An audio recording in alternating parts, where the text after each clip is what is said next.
आज बेटा हम एक नया टॉपिक लेके आए हैं, अध्याय 7 जीव जनन कैसे करते हैं। इसमें जो भी महत्वपूर्ण वस्तुनिष्ठ 2026 के पेपर में, विज्ञान के पेपर में जो आने हैं, उनके लिए हमने 4 कॉलम में विस्तृत रूप से बताया है। सबसे पहले अगर हम बात करें तो एक ओटी इसकी जरूर मिलती है, जिसमें जनन की विधि द्वारा किस जीव में जनन होता है, या ये जीव है तो उसमें जनन की विधि क्या होगी। इसके अंतर्गत अगर हम बात करें जीवाणु और प्रोटोजोआ, तो इनमें खंडन के द्वारा जनन होगा, हाइड्रा में मुकुलन के द्वारा जनन होगा, ब्रायोफिल्म में कायिक प्रवर्धन के द्वारा जनन होगा, प्लेनेरिया में पुनरुद्भवन के द्वारा जनन होगा, और कवक और राइजोपस में बीजाणु जनन विधि द्वारा जनन होता है। अब हम बात करते हैं, पूछ लेता है वो लिंग गुणसूत्र नर में कौन सा पाया जाता है जोड़ा, तो XY। लिंग गुणसूत्र मादा में कौन सा पाया जाता है, XX। कुल जोड़े 23 होते हैं, लेकिन अगर लिंग गुणसूत्र की बात होती है तो वो हमेशा एक जोड़ी ही होगा, एक जोड़े में ही होता है, जो कि XY या XX होगा। अलग अलग, नर में अलग, मादा में अलग। अब वो पूछ लेता है एक लिंगी पौधे का कोई उदाहरण बताओ, पपीता और तरबूज। उभयलिंगी पौधे का कोई उदाहरण बताओ, गुड़हल और सरसों। यौन संचारित रोग कौन कौन से हैं, HIV एड्स या सिफिलिस। ये दोनों यौन संचारित रोग हैं। यौन संचारित रोग वो होते हैं जो बेटा एक जीव से दूसरे जीव में आनुवांशिक रूप से एक जीव से दूसरे जीव में आनुवांशिक रूप से एक पीढ़ी दर पीढ़ी चलते चले जाते हैं, उनको हम यौन संचारित रोग बोलते हैं। अब HIV का कभी कभी बेटा वो पूरा नाम भी पूछ लेता है, तो इसका पूरा नाम होता है ह्यूमन, यहां लिख दे रहे हैं हम, इसका पूरा नाम होता है बेटा ह्यूमन एमिनो वायरस।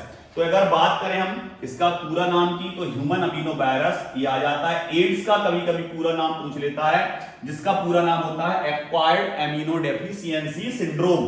तो यहां पर ये दोनों नाम भी आपको याद रखने हैं, एक का है ह्यूमन एमिनो वायरस और एक का होता है acquired deficiency syndrome, acquired amino deficiency syndrome. अब हम बात करते हैं नर जनन तंत्र के भाग और मादा जनन तंत्र के भाग। सर ये ओटी कैसे आती है, पहले आप ये बता दें। तो ये ओटी में बेटा वो आपको नर जनन तंत्र के 4 चीजें देगा, उनमें से 3 चीजें हो सकता है नर की हो, एक मादा की हो, या 3 चीजें मादा की हो, एक नर की हो। आ गया समझ में। उसमें से ये पूछेगा नर जनन तंत्र का कौन सा भाग नहीं होता, या मादा जनन तंत्र में कौन सा भाग नहीं होता। तो ये पूरे भाग हमें जब तक याद नहीं होंगे, जैसे वृषण कोश, शुक्रवाहिनी, शुक्राशय और शिश्न, आगे समझ में, ये सभी नर जनन तंत्र के भाग होते हैं। इसी तरह अंडाशय, अंडवाहिनी, गर्भाशय और ग्रीवा, योनि, आ गया समझ में। ये सभी जो भी आपके भाग हैं, ये सभी भाग मादा जनन तंत्र के भाग होते हैं। तो ये पूरे भाग आपको याद करने पड़ेंगे, तभी आप इसमें से वस्तुनिष्ठ कर पाएंगे।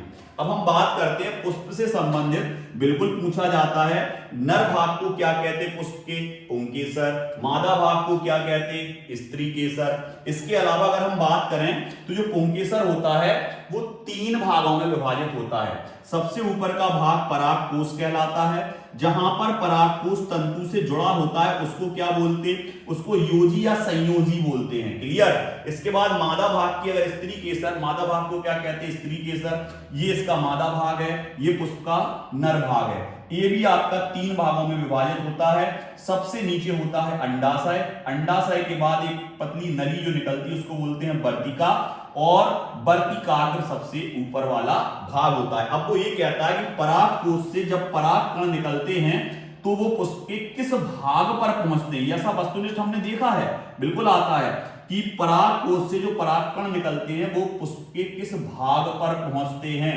तो वहां याद रखोगे आप, वर्तिकाग्र पर वो पहुंचेंगे। लेकिन कभी कभी वो ये पूछ लेता है कि भ्रूण का निर्माण कहां होगा। तो अगर आप बात भ्रूण की करें या जायगोट की बात करें, जायगोट की अगर हम बात करें तो जायगोट का निर्माण हमेशा अंडाशय के अंदर होगा।